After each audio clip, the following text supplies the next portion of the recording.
Hi, ನಾನು Sandeep from tech in Kannada. ಎಲ್ರಿಗೂ ಇವತ್ತಿನ ಭಾನುವಾರದ ಟೆಕ್ ನ್ಯೂಸ್ಗೆ ಸ್ವಾಗತ ಸುಸ್ವಾಗತ.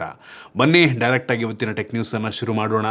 ಇವತ್ತಿನ ಮೊದಲ ಟೆಕ್ ನ್ಯೂಸ್ ಬಂದುಬಿಟ್ಟು ಫೈನಲಿ ಫ್ಲಿಪ್ಕಾರ್ಟ್ ಮತ್ತು ಅಮೆಝಾನಲ್ಲಿ great Indian festival sale, big billion day ಎಲ್ಲ ಶುರುವಾಗೋ ಸಮಯ ಬಂದ್ಬಿಟ್ಟಿದೆ. ಸೊ ಡೇಟ್ ಕನ್ಫರ್ಮ್ ಆಗಿಲ್ಲ. ಒಟ್ಟಿಗೆ ಫ್ಲಿಪ್ಕಾರ್ಟಿಂದು ಕಮ್ಮಿಂಗ್ ಸೂನ್ ಪೋಸ್ಟರ್ ವೈರಲ್ ಆಗಿಬಿಟ್ಟಿದೆ. ಮೋಸ್ಟ್ಲಿ ಸೆಪ್ಟೆಂಬರ್ 14, 15 ಅಥವಾ 20-21ನೇ ತಾರೀಕು ಸೆಕೆಂಡ್ ವೀಕ್ ಅಥವಾ ಥರ್ಡ್ ವೀಕ್ನಲ್ಲಿ ಈ ಬಿಗ್ ಬಿಲಿಯನ್ ಡೇ ಸೇಲ್ ಶುರುವಾಗ್ಬೋದು. ನೀವೇನಾದರೂ ಸ್ಮಾರ್ಟ್ಫೋನು, ಗ್ಯಾಜೆಟ್ ಏನಾದರೂ ಪರ್ಚೇಸ್ ಮಾಡಬೇಕು ಅಂತ ಯೋಚನೆ ಮಾಡ್ತಾಯಿದ್ರೆ ಜಾಸ್ತಿ ದಿನ ವೆಯ್ಟ್ ಮಾಡಬೇಕಾಗಿಲ್ಲ. ಸೊ ಇನ್ನು ಕೆಲವು ದಿನಗಳಲ್ಲಿ ಒಂದು ಸೇಲ್ ಶುರುವಾಗುತ್ತೆ. ಆ ಟೈಮಲ್ಲಿ ಹೆವಿ ಡಿಸ್ಕೌಂಟ್ ಸಿಗೋ ಸಾಧ್ಯತೆ ಇರುತ್ತೆ. ಇದ್ರ ಬಗ್ಗೆ ವಿಡಿಯೋ ಕೂಡ ಮಾಡ್ತೀನಿ, ವೆಯ್ಟ್ ಮಾಡಿ. ಇನ್ನು ಮುಂದಿನ ಟೆಕ್ ನ್ಯೂಸ್ ಬಂದ್ಬಿಟ್ಟು ಮೊನ್ನೆ ರಿಲಯನ್ಸ್ ಅವ್ರದ್ದು ಆ್ಯನ್ಯುವಲ್ ಮೀಟಿಂಗ್ ಅಂತ ಮಾಡ್ತಾರೆ, ಆಯಿತಾ. ಸೊ ಅದರಲ್ಲಿ ಕೆಲವೊಂದು ಹೊಸ ಪ್ರಾಡಕ್ಟ್ ಅನೌನ್ಸ್ಮೆಂಟ್ ಎಲ್ಲ ಮಾಡ್ತಾರೆ. ಸೊ ಈ ಸಲನೂ ಕೂಡ ಕೆಲವೊಂದು ಪ್ರಾಡಕ್ಟ್ ಅನೌನ್ಸ್ಮೆಂಟನ್ನು ಮಾಡಿದ್ದಾರೆ. ನನಗೆ ಇಂಟ್ರೆಸ್ಟಿಂಗ್ ಅನಿಸಿದ್ದು ಜಿಯೋದವ್ರದ್ದು ಜಿಯೋ ಫ್ರೇಮ್ ಅಂತ ಒಂದು ಕನ್ನಡಕ, ಸ್ಮಾರ್ಟ್ ಕನ್ನಡಕ. ಅದರಲ್ಲಿ ಕ್ಯಾಮ್ರಾ ಕೂಡ ಇರುತ್ತೆ, ಆಯಿತಾ. ಸೊ ಅದರಲ್ಲಿ ಸ್ಪೀಕರ್ ಇರುತ್ತೆ. ಸೊ ಸ್ಪೀಕರ್ ಅಂದರೆ ಇಯರ್ಫೋನ್ ರೀತಿ ಕೆಲಸವನ್ನು ಮಾಡುತ್ತೆ. ಮ್ಯೂಸಿಕ್ಕನ್ನು ನೀವು ಕೇಳಿಸ್ಕೊಬೋದು, ಕಾಲ್ಸನ್ನು ಮಾಡ್ಬೋದು, ನೀವು ಅಲ್ಲೇ ಆನ್ಸರ್ ಮಾಡಿ ನೀವು ಉತ್ತರವನ್ನು ಕೂಡ ಕೊಡ್ಬೋದು. ಮತ್ತು ಜಿಯೋದು ಅಸಿಸ್ಟೆಂಟ್ ಏನೋ ಇರುತ್ತಂತೆ. ಮತ್ತು ಏನಾದರೂ ಫೋಟೋ ಏನಾದ್ರು ತೆಗೆದ್ರಿ ಅಂತ ಅಂದರೆ ಅದು ಜಿಯೋ ಕ್ಲೌಡಿಗೆ ಆಟೋಮೆಟಿಕ್ಕಾಗಿ ಅಪ್ಲೋಡ್ ಕೂಡ ಆಗುತ್ತಂತೆ. ಸೊ ಎಷ್ಟಕ್ಕೆ ಲಾಂಚ್ ಮಾಡ್ತಾರೆ ಅನ್ನುವಂಥದ್ದು ಒಂದು ಪ್ರಶ್ನೆ. ಸೊ ಇದು ನೋಡೋದಕ್ಕೆ ಸೇಮ್ ಮೆಟಾದು ಏನು ರೇಬಾನ್ ಗ್ಲಾಸಸ್ ಇದೆ ಅದೇ ರೀತಿ ಇದೆ. ಏನಾದರೂ ಅದನ್ನೇ ರೀಬ್ರ್ಯಾಂಡ್ ಮಾಡ್ತಾರಾ, ಅದಕ್ಕೆ ಮೆಟಾದವ್ರು ಅಲೋ ಮಾಡ್ತಾರೆ, ಅಥವಾ ಇದು ಅವ್ರದ್ದೇ ಇನ್ನೌಸ್ ಬಿಲ್ಡ್ ಆಗಿರುವಂಥ ಪ್ರಾಡಕ್ಟ ಏನು ಗೊತ್ತಿಲ್ಲ.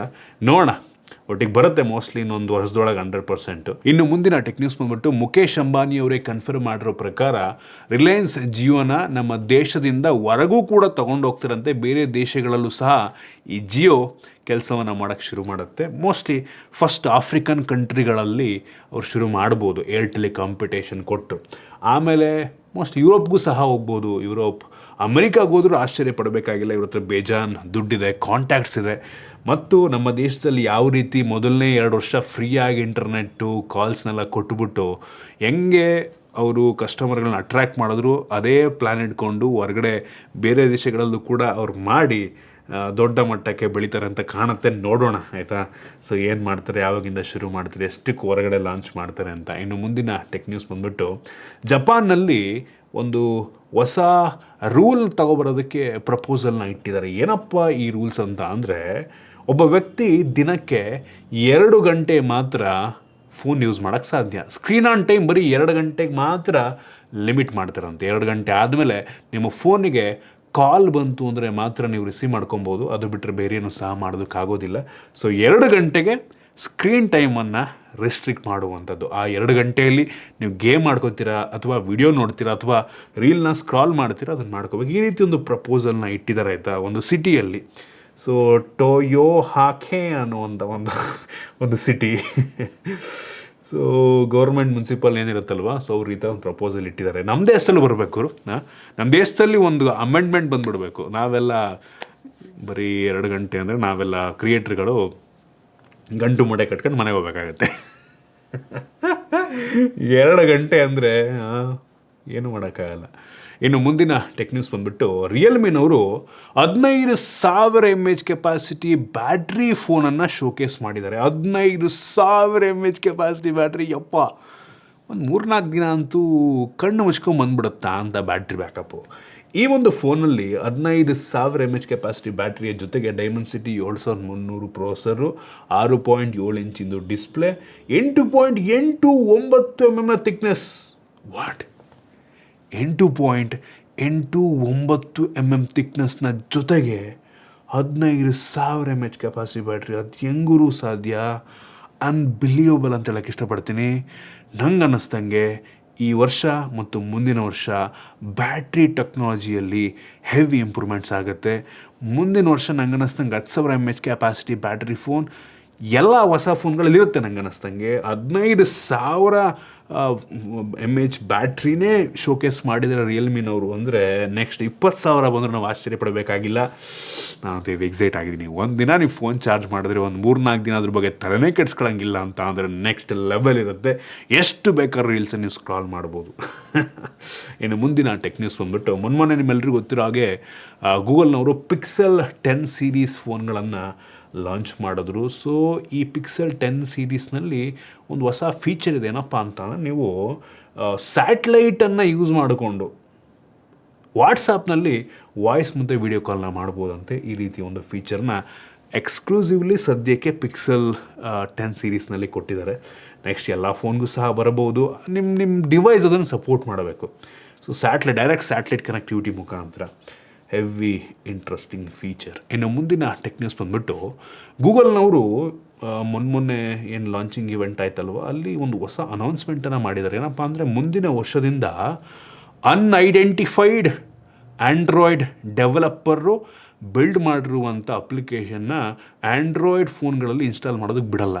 ಅಂದರೆ ಯಾವುದೋ ಥರ್ಡ್ ಪಾರ್ಟಿ ವೆಬ್ಸೈಟಿಂದ ನೀವು ಯಾರೋ ಡೆವಲಪ್ ಮಾಡಿರುವಂಥ ಅಪ್ಲಿಕೇಶನ್ನ ನಿಮ್ಮ ಫೋನಲ್ಲಿ ಇನ್ಸ್ಟಾಲ್ ಮಾಡೋದಕ್ಕಾಗಲ್ಲ. ಅವನು ವೆರಿಫೈಡ್ ಡೆವಲಪರ್ ಆಗಿರಬೇಕಾಗುತ್ತೆ ಮತ್ತು ಆ್ಯಂಡ್ರಾಯ್ಡ್ ಸರ್ಟಿಫೈಡ್ ಫೋನ್ ಆಗಿದ್ದರೆ ಅದಕ್ಕೆ ಇನ್ಸ್ಟಾಲ್ ಮಾಡೋದಕ್ಕಾಗಲ್ಲ. ಯಾರೋ ಅನ್ಸರ್ಟಿಫೈಡ್ ಆ್ಯಂಡ್ರಾಯ್ಡ್ ಫೋನ್ಗಳಿಗೆ ಇನ್ಸ್ಟಾಲ್ ಮಾಡ್ಬೋದು, ಬಟ್ ಸರ್ಟಿಫೈಡ್ ಆ್ಯಂಡ್ರಾಯ್ಡ್ ಫೋನ್ಗಳಿಗೆ ಸರ್ಟಿಫೈಡ್ ಡೆವಲಪರೇ ಬಿಲ್ಡ್ ಮಾಡಿರುವಂಥ ಅಪ್ಲಿಕೇಶನ್ನ ಮಾತ್ರ ನೀವು ಸೈಡ್ ಲೋಡ್ ಮಾಡ್ಬೋದು. ಆಯಿತಾ? ಪ್ಲೇಸ್ಟೋರ್ನಲ್ಲಿರುವಂಥ ಯಾವ ಅಪ್ಲಿಕೇಶನ್ ಬೇಕಾದ್ರೆ ಡೌನ್ಲೋಡ್ ಮಾಡ್ಬೋದು, ಬಟ್ ಸೈಡ್ ಲೋಡ್ ಮಾಡಬೇಕಾದ್ರೆ ಅದು ಆಥರೈಸ್ಡ್ ಡೆವಲಪರ್ ಆಗಿದ್ದರೆ ಮಾತ್ರ, ಸರ್ಟಿಫೈಡ್ ಡೆವಲಪರ್ ಆಗಿದ್ದರೆ ಮಾತ್ರ ನಿಮ್ಮ ಫೋನು ಇನ್ಸ್ಟಾಲ್ ಮಾಡೋದಕ್ಕೆ ಬಿಡುತ್ತೆ. ಆಯಿತಾ? ಇಲ್ಲಾಂದರೆ ಇನ್ಸ್ಟಾಲ್ ಮಾಡೋದಕ್ಕಾಗಲ್ಲ. ಸೈಡ್ ಲೋಡ್ ಆಪ್ಷನ್ ನಂಗೆ ಮೋಸ್ಟ್ಲಿ ಸ್ವಲ್ಪ ಕಾಂಟ್ರವರ್ಸಿ ಕ್ರಿಯೇಟ್ ಮಾಡುತ್ತೆ ನಂಗೆ ಅನ್ನಿಸ್ದಂಗೆ.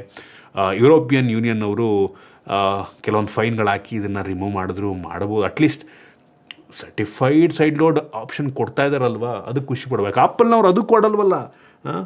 ಆಪಲ್ನಲ್ಲಿ ನಾವು ಇನ್ಸ್ಟಾಲ್ ಮಾಡಬೇಕು ಅಪ್ಲಿಕೇಶನ್ ಅಂತ ಅಂದರೆ ಅವ್ರದ್ದು ಆ್ಯಪ್ ಸ್ಟೋರಲ್ಲೇ ಮಾಡ್ಕೋಬೇಕು. ಇನ್ನು ಮುಂದಿನ ಟೆಕ್ ನ್ಯೂಸ್ ಬಂದುಬಿಟ್ಟು ಆ್ಯಂಡ್ರಾಯ್ಡ್ ಫೋನ್ಗಳಲ್ಲಿ ಫೈನಲಿ ಡಯಲರ್ನ ಚೇಂಜ್ ಮಾಡ್ತಾ ಇದ್ದಾರೆ. ಆಯಿತಾ? ನಿಮ್ಗೆ ಯಾರು ಕಾಲ್ ಬಂತು ಅಂದರೆ ಇಷ್ಟು ದಿನ ಸ್ಕ್ರೀನು ಸೈಡಿಂದ ಲೆಫ್ಟಿಗೆ ಅಥವಾ ಲೆಫ್ಟಿಂದ ರೈಟಿಗೆ ಸ್ವೈಪ್ ಮಾಡಬೇಕಾಗಿತ್ತು. ಒಂದೊಂದರಲ್ಲಿ ಒಂಥರ ಕಸ್ಟಮೈಸೇಷನ್ ಆಪ್ಷನ್ ಇರುತ್ತೆ.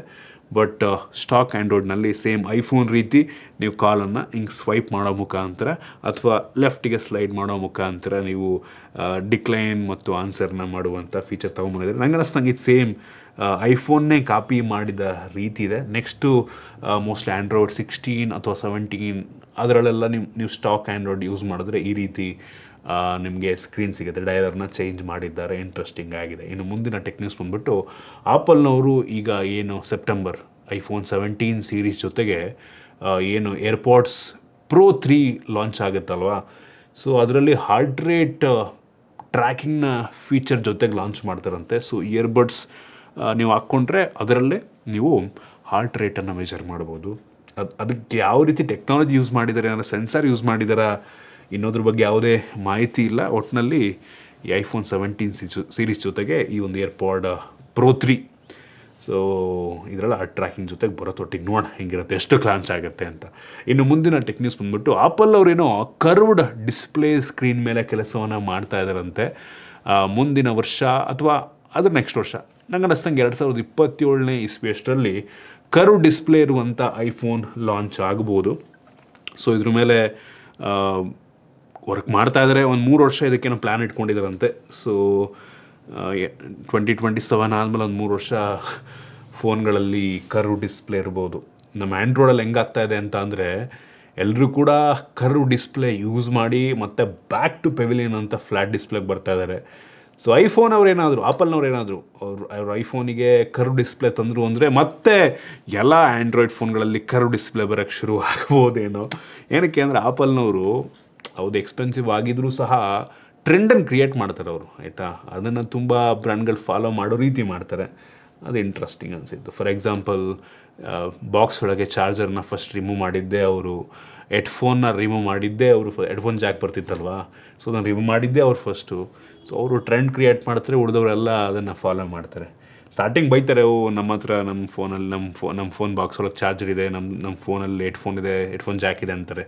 ಆಮೇಲೆ ಅವರೂ ಅದನ್ನು ರಿಮೂವ್ ಮಾಡಿ ಬಿಸಾಕ್ತಾರೆ. ಎಲ್ಲರೂ ಟ್ರೆಂಡ್ ಫಾಲೋ ಮಾಡೋರೇ ಆದರು. ಇನ್ನು ಮುಂದಿನ ಮತ್ತು ಕೊನೆಯ ಟೆಕ್ ನ್ಯೂಸ್ ಬಂದುಬಿಟ್ಟು ಕ್ವಾಲ್ಕಮ್ ಅವ್ರದ್ದು ಸ್ನ್ಯಾಪ್ಡ್ರ್ಯಾಗನ್ 8 Elite 2 ಪ್ರೊಸೆಸರ್ ಏನು ಬರುತ್ತೆ ಅಂತ ಹೇಳಲಾಗ್ತಾ ಇತ್ತು. ಇದೀಗ ಆ ಒಂದು ಹೆಸರನ್ನು ಚೇಂಜ್ ಮಾಡಿ ಸ್ನ್ಯಾಪ್ಡ್ರ್ಯಾಗನ್ 8 Elite Gen 5 ಅಂತ ಲಾಂಚ್ ಮಾಡ್ತಾರಂತೆ. ಸೊ ಇವ್ರಿಗೆ ಹೆಸರು ಇಡ್ತಾ ಇರುವಂಥದ್ದು ತುಂಬ ಕನ್ಫ್ಯೂಷನ್ನ ಕ್ರಿಯೇಟ್ ಮಾಡ್ಬೋದು. 8 Gen 1 ಪ್ರೊಸೆಸರ್ ಇತ್ತು, 8 Gen 2 ಪ್ರೊಸೆಸರ್ ಇತ್ತು, 8 Gen 3 ಇತ್ತು, ಆಮೇಲೆ 8 Gen 4ನ ಲಾಂಚ್ ಮಾಡಲಿಲ್ಲ. 8 Elite ಅಂತ ಮಾಡಿದ್ರು. 8 Gen 8 Gen 4S ಅಂತ ಬಂತು. Heavy confusion. ಇದೀಗ 8 Gen 5 ಅಂತೆ. ಅರ್ಥನೇ ಆಗಲ್ಲ. ನೋಡೋಣ ಎಷ್ಟು ಪವರ್ಫುಲ್ ಆಗಿರುತ್ತೆ, ಏನೆಲ್ಲ ಫೀಚರ್ ಇರುತ್ತೆ, ಯಾವ ಪ್ರೈಸ್ ಸೆಗ್ಮೆಂಟಲ್ಲಿ ಅದನ್ನು ಲಾಂಚ್ ಮಾಡ್ತಾರೆ ಅಂತ. ಸೊ ನೋಡೋಣ. ಸೊ ಇಷ್ಟು ಇವತ್ತಿನ ಟೆಕ್ ನ್ಯೂಸ್. ಐ ಹೋಪ್ ನಿಮಗೆ ಇವತ್ತಿನ ಟೆಕ್ ನ್ಯೂಸಲ್ಲಿ ಕೆಲವೊಂದು ಹೊಸ ವಿಷಯ ತಿಳೋಕ್ಕೆ ಸಿಕ್ಕಿದೆ ಅಂತ ಅನ್ಕೋತೀನಿ. ಇಷ್ಟ ಆಗಿದ್ರೆ ಲೈಕ್ ಮಾಡಿ, ಶೇರ್ ಮಾಡಿ. ಇದೇ ರೀತಿ ನಮ್ಮ ಬೇರೆ ಬೇರೆ ವೀಡಿಯೋಗಳಿಗೆ ನಮ್ಮ tech in Kannada YouTube channel subscribe ಮಾಡ್ಕೊಂಡಿಲ್ಲ ಅಂದರೆ ಸಬ್ಸ್ಕ್ರೈಬ್ ಮಾಡ್ಕೊಳ್ಳಿ ಮತ್ತು ಬೆಲ್ ಐಕನ್ ಕೂಡ ಕ್ಲಿಕ್ ಮಾಡ್ಬೋದು. ಸಿಗೋಣ ಮತ್ತೆ ಮುಂದಿನ ವಿಡಿಯೋದಲ್ಲಿ.